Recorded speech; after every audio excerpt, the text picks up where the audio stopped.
In this episode, we send mice into space. Casually hardcore. Taste the game closing. Game of only. Game news. And more. Casually hardcore. Press start.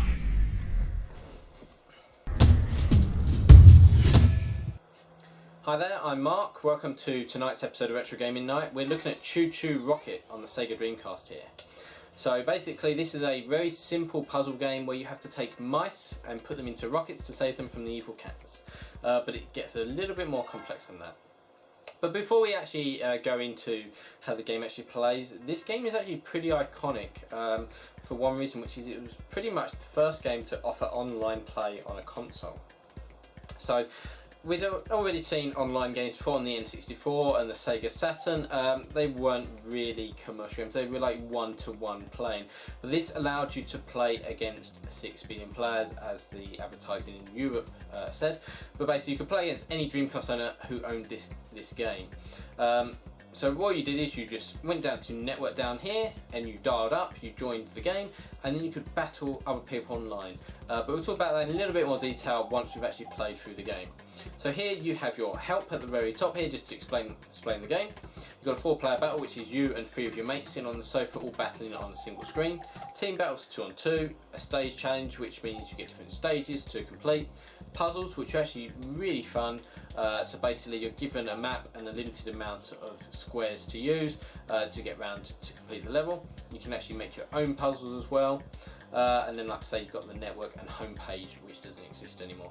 But let's get into a 4-player battle here. So you can have up to 4 players. I'm going to be playing against a computer because I've got no friends. And you can select whether they're weak, they hate cats, love mice, tough, and so on. But I'm just going to make them all weak here because I'm going to be talking to you guys, and it's going to be a bit difficult playing this and talking at the same time if I'm having to really concentrate. You have a bunch of different maps here. As you can see, they all have the same square layout, and then it's just the insides that have changed. So we'll just do the very first stage, which is well known. And what you do is basically you move the cursor around as the mice are generated by these little things here, and you place arrows around to send them to your rocket, whether that's where they live. And as you can see at the bottom, you can see a score totting up how many that you've actually got. Now with this game, you've got cats as well wandering around. You can see here, whenever they enter a rocket, it causes that rocket to lose 1/3 of its mice. So, ooh, nearly got caught out there. But what you can do is a bit of fun. You can send the cats to other people's rockets and cause them a bit of misery. So that's what someone's tried to do here. I'm just sending it back through again. And now you have to be really careful because obviously you want to capture all these mice as well, and they're coming out of the generators in the same way. So luckily we can place down arrows again. We can send the mice back our way so we can collect them. And now whoever collects the most obviously wins.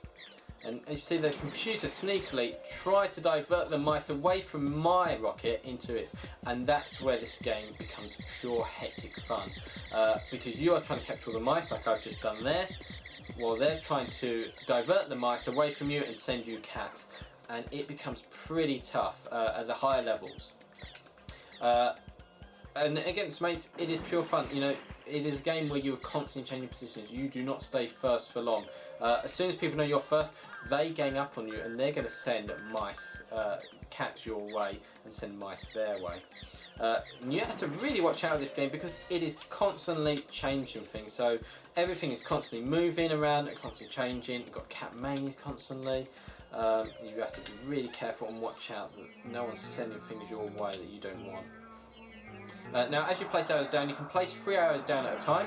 As soon as you place the 4th arrow down, that first arrow changes, it disappears. Now cats, when they hit an arrow, they actually make it disappear. They can hit it twice before it totally disappears. So there's a lot of skill in this game on how you use the arrows to your best ability, because you want to send the mice your way, but you don't want the cats following the mice and getting into your rocket as they're about to do here. So pretty simple game. It gets really tough though as you play through, and this is a game for anyone. It's simple to play, difficult to master, like the best multiplayer games there is. Now online is ever so slightly different. It plays pretty much like this. So what you would have done is, when you could have done it, is that you would find a match, you would start playing the match, and it'd be like this, but there was a pause of 1 second on actually placing the tile, so that was to count for lag. This was played on a dial-up modem, so there was no way you had a fast speed. You had to be really careful with the Dreamcast that you actually had the speed required to actually play this game. Which is why they introduced the 1 second lag, so it made it fair for everyone. So you didn't get someone go, oh, it lagged out for me, I had loads of cats going when I didn't want them. Everyone had to account for that 1 second delay. Finding a room was a lot of fun. You could chat to people before you played, and then you'd find a game. You could leave little messages to each other. There was no voice chat back then, but you could have fun, message them and see if you went, and it was really tense and a lot of fun to play. But sitting in a room with your friends is where the most fun is at.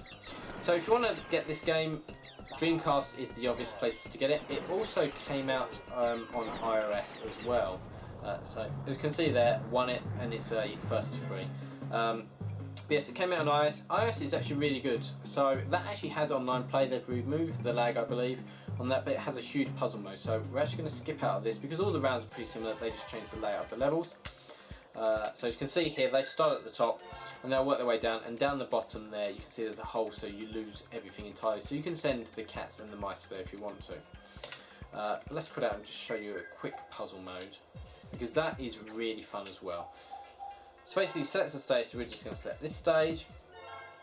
Now here we've got one panel to use, so we've got to figure out, well, what's the best way to do this. Now the mice, when they hit a wall, they always instinctively turn right. They never turn left, always right.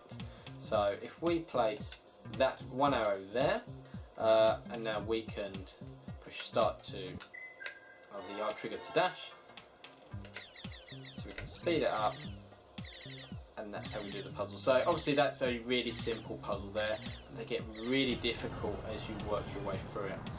Some of them are really abstract, and you know, obviously everything is right in your face. You know, the answer is there right in front of you.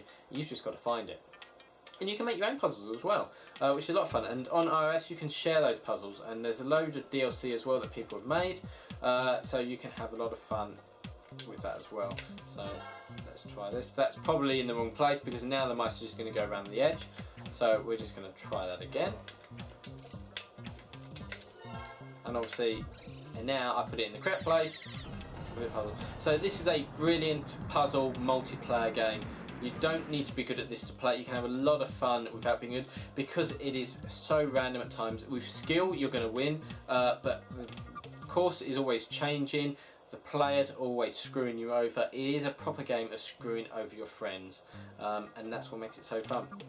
So if you like this video, you know what to do. We're going to be checking out a whole ton more of Dreamcast, N64, PlayStation games, one every week or so.